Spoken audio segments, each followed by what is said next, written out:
Bienvenidos a Energía 21. En el encuentro de hoy vamos a escuchar las reflexiones del doctor economista Julio Gambina, quien es profesor en varias universidades latinoamericanas y también de Argentina. Lo vamos a escuchar en referencia a un tema que tanto lo inquieta a él como a nosotros, referido a la situación de YPF y Chevron, o Chevron, como le decimos en Argentina. Seguramente si usted es un lector que busca informes sustanciosos, ha leído ya los comentarios del doctor Gambina. Pero vamos a tener el orgullo de tenerlo nuevamente con nosotros en esta casa que entiendo es una casa amiga de él. El tema es entonces YPF.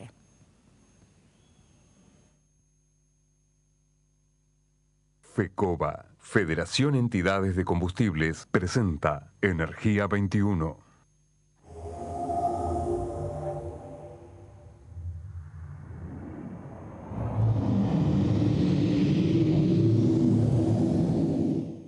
Bueno, gracias por compartir con nosotros este encuentro. Y decía al comienzo que nos gustaría centrarnos en YPF, porque YPF refleja toda una posición de Argentina con respecto a la situación energética. O sea, no es una empresa más de la cual vamos a hablar, es la empresa que refleja lo que ocurre, nada menos que en energía.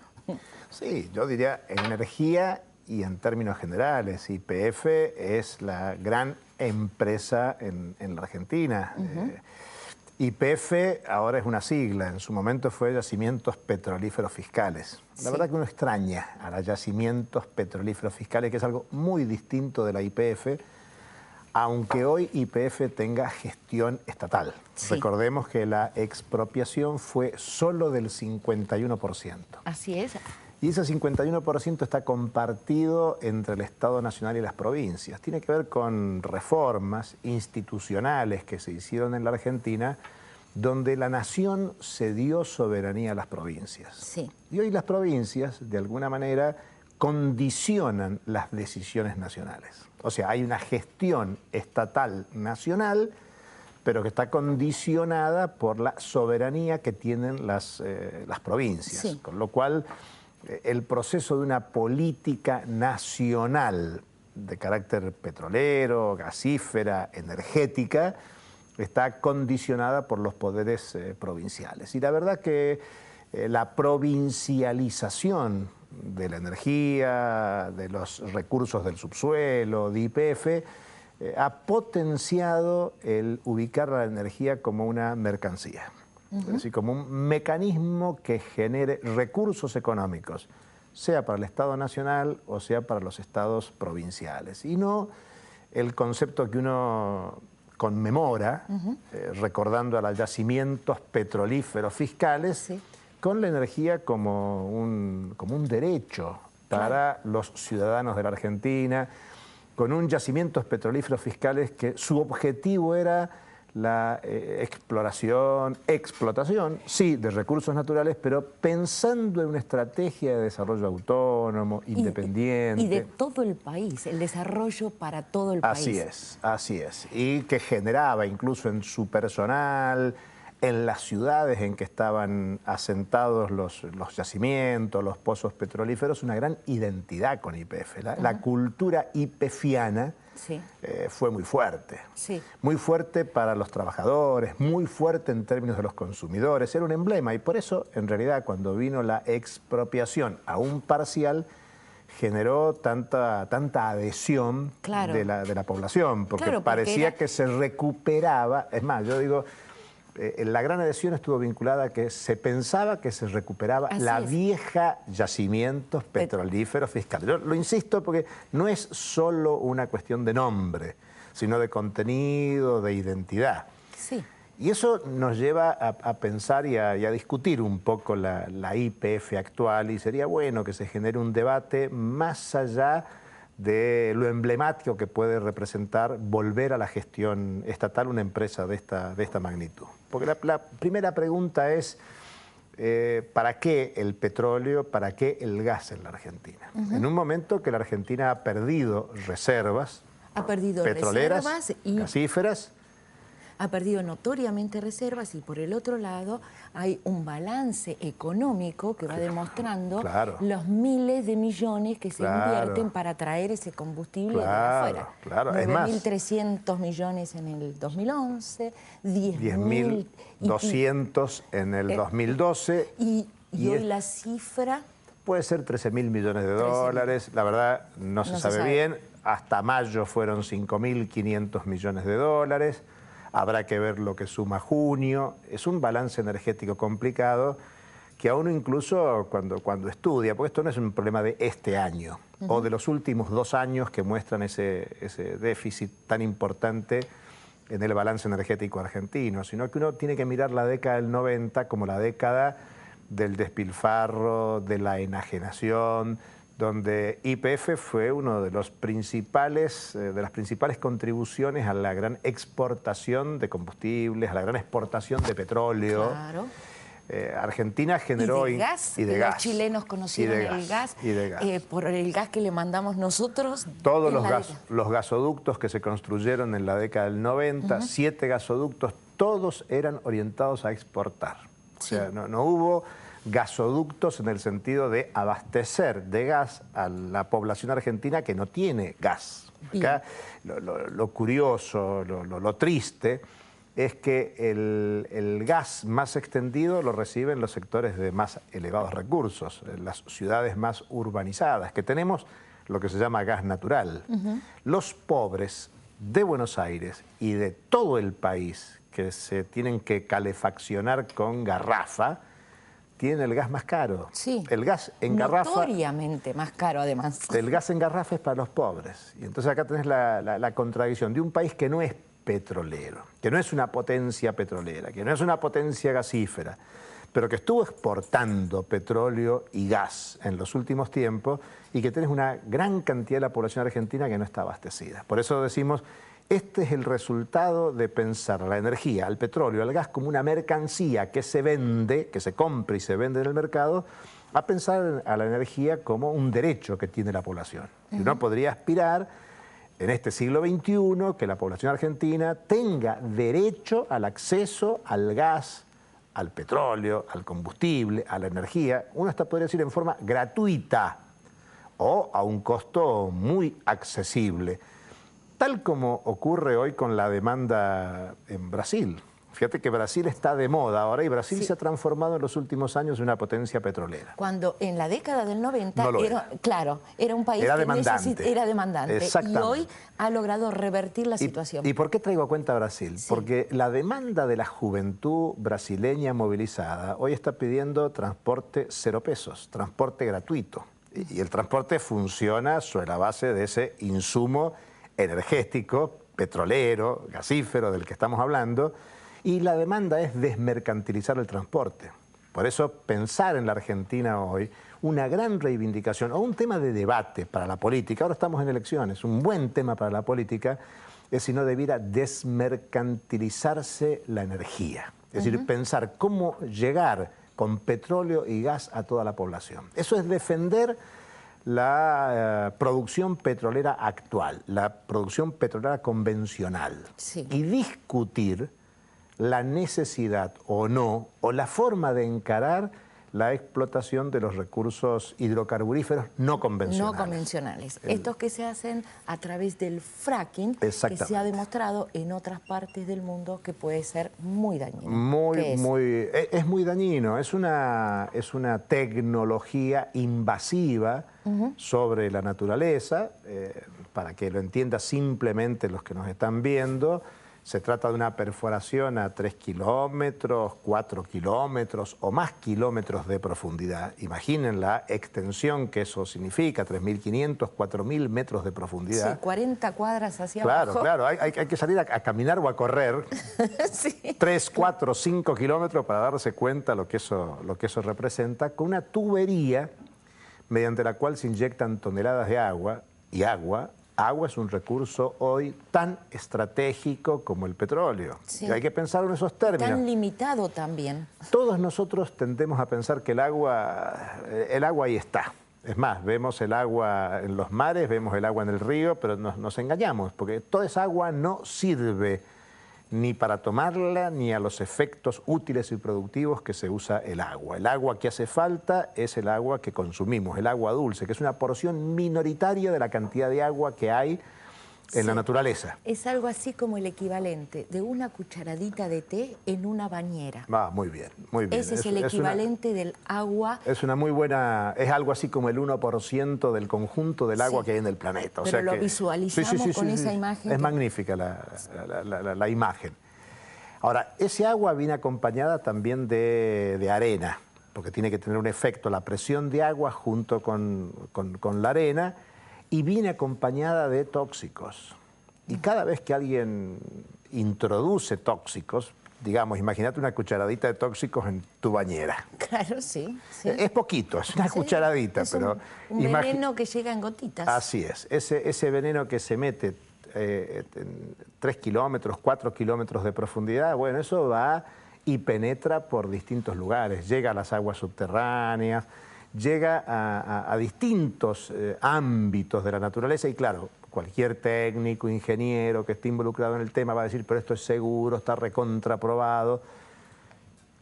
Como siempre se explicó antes de cualquier accidente vinculado a energía nuclear o vinculado a cualquier desarrollo productivo. Es cierto que la ciencia genera avances, desarrollos científicos, tecnológicos, pero es un problema el fracking o fractura hidráulica con el potencial contaminante que tiene. Bien. Por lo tanto, la explotación de los no convencionales es un tema a debatir seriamente y poniendo todas las cartas sobre la mesa. Sobre todo pensando para qué queremos ese petróleo o ese gas. Por eso digo que la discusión hay que hacerla más en general y desde el comienzo. La Argentina tiene déficit porque se utiliza el petróleo y el gas con un determinado sentido. Decíamos, en la década del 90 fue para la exportación, fue para transferirlo al exterior. Bueno, si se usa en la Argentina, ¿para qué se usa? ¿Para qué se quiere usar? Si se genera un trabajo conjunto con petroleras de la región, YPF está firmando convenios con ANCAP, la estatal uruguaya, está firmando convenios con la YPFB, la YPF boliviana. Bueno, muy bien, ¿pero para qué? En realidad está asociando a ANCAP y a la YPF boliviana para desarrollar la explotación de los no convencionales, también en Uruguay, también en Bolivia. Y no pensando en una discusión Bolivia, Uruguay, Argentina, Venezuela, Brasil y toda Sudamérica para pensar el destino del petróleo. Si el destino del petróleo tienen que ser economías nacionales, sudamericanas, latinoamericanas, subordinadas a la estrategia, en este caso de la Chevron, que es tu tema originario, ¿sí? Porque la Chevron es la principal interesada en los negocios de los no convencionales en la Argentina. Tenemos que ir a una pausa y la Chevron, vamos a decir antes de ir a la pausa, es la gran empresa norteamericana, está tan interesada, pero es la gran empresa norteamericana. Vamos a una pausita muy breve y luego nos metemos en el tema.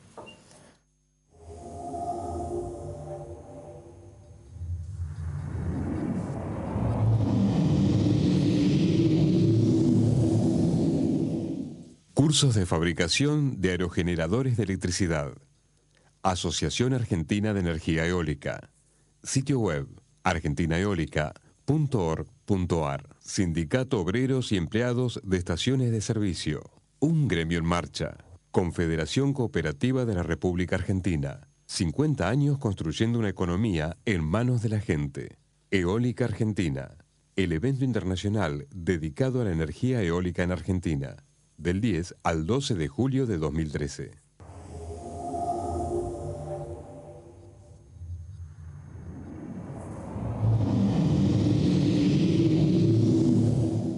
Bien, y seguimos conversando con el doctor Julio Gambina, escuchándolo más que conversando. Había quedado sobre la mesa el tema de la Chevron. Sí. Y vamos a comentarle a los oyentes brevemente que el gran tema es porque originariamente la Texaco en Ecuador procedió de modo tal que los indígenas de esa zona hicieron un juicio emblemático a la Texaco. Y digo emblemático porque estuvieron 18 años, un juicio que reunió a 30.000 personas denunciando derechos que habían sido atropellados, derechos humanos, civiles, colectivos, culturales, ambientales.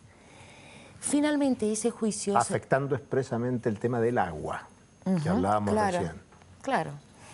Finalmente, la Corte Suprema de Justicia Nacional obró sobre ello, anulándolo.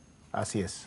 Y también se anuló entonces el embargo, que también era un embargo emblemático, de Ecuador hacia la Chevron, en este caso, que había tomado la Texaco. Sí. Claro, digamos que la Texaco es comprada por la Chevron, por eso el juicio termina en cabeza de la Chevron. Sí. Y la demanda de las poblaciones afectadas en Ecuador es por la actividad de explotación entre el año 65 y el 90. Yo digo para que dimensionemos cómo son los tiempos históricos. De 1965 a 1990, la Texaco produjo un desastre en las condiciones ambientales y de salud de la población. Por eso la demanda. La demanda es por 19.000 millones de dólares. Esa demanda se manda desde Ecuador a varios países del mundo, entre otros países Argentina. La justicia argentina da lugar a la demanda. Y eso es lo que la Corte Suprema de Justicia ahora acaba de decir que no. Y es, uno puede pensar sospechoso o no sospechoso, pero hay un interés del Estado argentino, del Poder Ejecutivo argentino, de la YPF de gestión estatal, para que Chevron no fuera afectado por la justicia argentina. Porque se está negociando en estos momentos y a punto de firmarse una inversión de 1.500 millones de dólares de la Chevron en Vaca Muerta para la explotación de los hidrocarburos no convencionales que hablábamos recién. Sí. YPF ha hecho un plan de inversiones a mediano plazo de 37.000 millones de dólares. Para explotar Vaca Muerta hacen falta 37.000 millones de dólares. Por eso hay interés en que vengan capitales de todas partes. Esto ya estaba, hay que decirlo, con Repsol administrando YPF. Y había intereses de capitales chinos por comprar Repsol, por desplazar a Repsol. Y bueno, uno puede pensar que ha habido algún interés, incluso de Estados Unidos, para que no sea China, su competidor estratégico a nivel mundial, quien se quedara con YPF, y por eso algunos se sorprendieron de que Estados Unidos no dijo nada de la expropiación de Repsol. Una expropiación que ya lleva más de un año y que todavía está en discusión cuánto es lo que se le va a pagar a Repsol, y curiosamente Estados Unidos no ha dicho nada, porque Estados Unidos está interesado en que su empresa Chevron, que es la empresa estadounidense transnacional de mayor manejo de tecnología en el fracking, en la fractura hidráulica. Estados Unidos está interesado en la producción de hidrocarburos no convencionales en Estados Unidos. Y de hecho, Estados Unidos está imaginando que va a resolver su crisis energética con producción de no convencionales, para lo cual tiene que avanzar con esta explotación en Estados Unidos y en cualquier país del mundo. Esta es una batalla contra movimientos ambientales, de trabajadores, sociales que confrontan con esta estrategia, tanto en Estados Unidos como en Europa. Hay países enteros en que está prohibida la fractura hidráulica. Hay estados estadounidenses donde está prohibida la fractura hidráulica. Y hay demandas de movilizaciones populares en todo el mundo al respecto. Argentina también. Claro, eso iba a decir. También en Argentina hay organizaciones que están oponiéndose a que se practique este sistema. Y en la ciudad de Cinco Saltos, en Río Negro, el Consejo Deliberante, por unanimidad, declaró territorio libre de fracking. Y lo acompañaron otras 5 ciudades de la Patagonia que están en el mismo planteo, y hay movimientos en varios lugares de la Argentina para reclamar lo mismo. Te cuento que por instancia del Poder Ejecutivo Nacional, el Poder Ejecutivo Cinco Saltos fue para atrás con la decisión del Consejo Deliberante. Y el Consejo Deliberante volvió a discutirlo, volvió a aprobarlo y volvió a instalar por unanimidad que no se debe avanzar con el fracking en ese territorio. Pero lo que quiero señalar es que la gestión estatal de YPF, la empresa Chevron Y el gobierno estadounidense y el gobierno argentino están interesados en que esto avance. Y por eso hay que ver la actividad de la Corte Suprema de Justicia a favor de Chevron y en contra de la demanda de 30.000 personas de tribus ecuatorianas que venían demandando como la Chevron, como un tema interesante que también afecta al propio gobierno ecuatoriano. Claro, y las relaciones que mantienen tanto Argentina como Ecuador. Claro. Son relaciones que han sido muy fructíferas en una cantidad de temas. Por ejemplo, hay que pensar que Ecuador instaló en América Latina el tema de la soberanía financiera, planteando una nueva arquitectura financiera en la región, tema que se expresa en la próxima emergencia, aparición ya para operar del Banco del Sur. Sí. Y por lo tanto Ecuador y Argentina han tenido trabajos conjuntos con otros países de la región para avanzar en temas de soberanía. Este tema, el de la soberanía energética, es un tema clave para Ecuador. Ecuador, por ejemplo, entre otras cuestiones, instaló un tema muy interesante a nivel mundial, que es paguen para no explotar. Claro. O sea, decidió que haya una zona riquísima en reservas petroleras. Sí, Ecuador el yacimiento, que ahora no recuerdo el nombre, se me ha escapado el nombre, y lo presentaron en Naciones Unidas. Inclusive. Que Ecuador plantea, no vamos a explotar, pero los países del mundo tienen que ayudar con financiamiento para que no explotemos. Es decir, paguen para no explotar. Es decir, que el tema no es explotar todo lo que hay bajo la tierra, sino desarrollarse en armonía con la naturaleza. Así es, y más nosotros que tenemos un país, digamos, pródigo para desarrollar otras fuentes energéticas que podríamos Claro, energías alternativas, energía eólica. Argentina puede desarrollar, y Argentina tiene unos recursos naturales desarrollados en el conjunto del país y que se podrían aprovechar.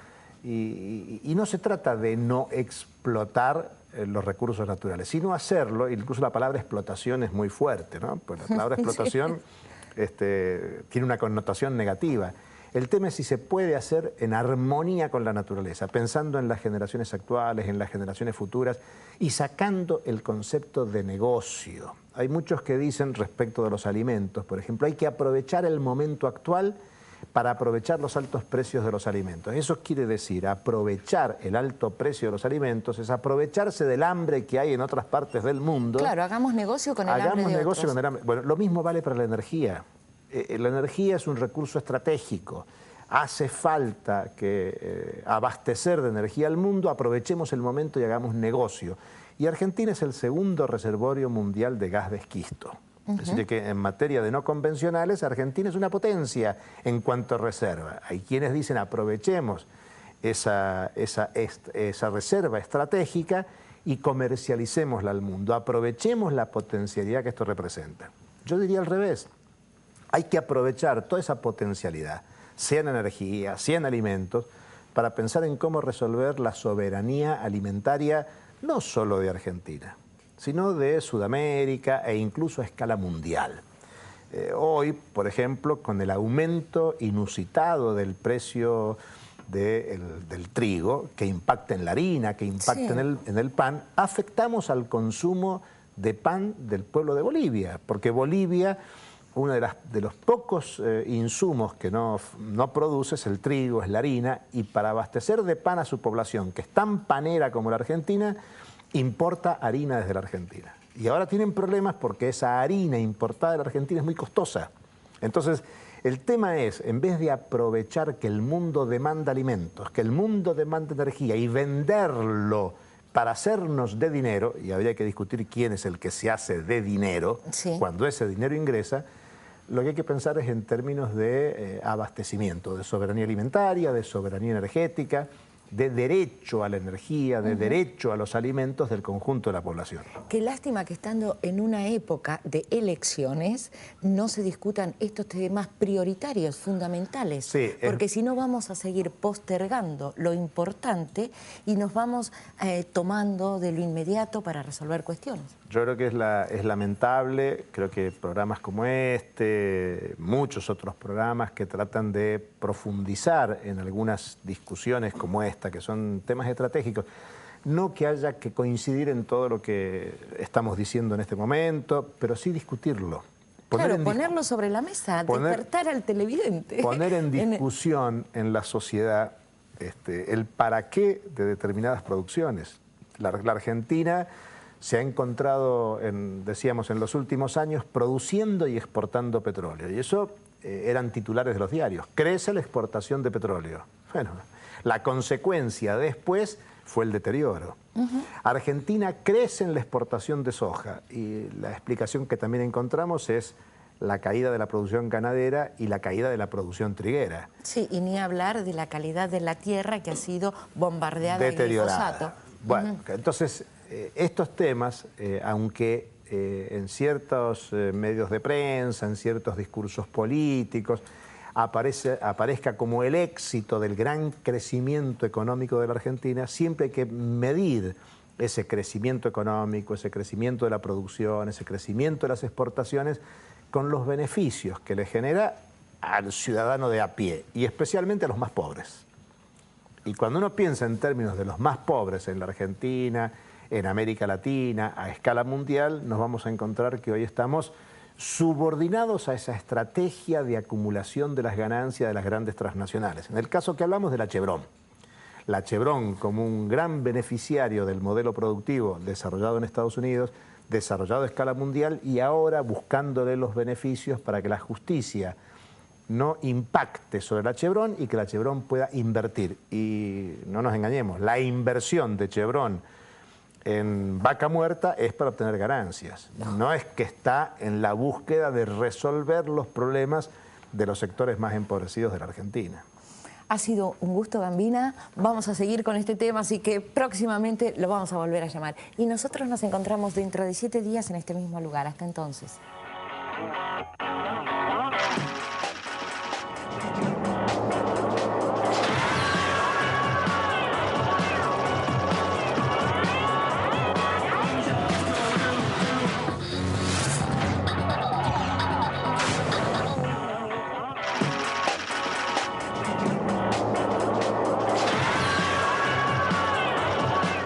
FECOBA, Federación Entidades de Combustibles, presentó Energía 21.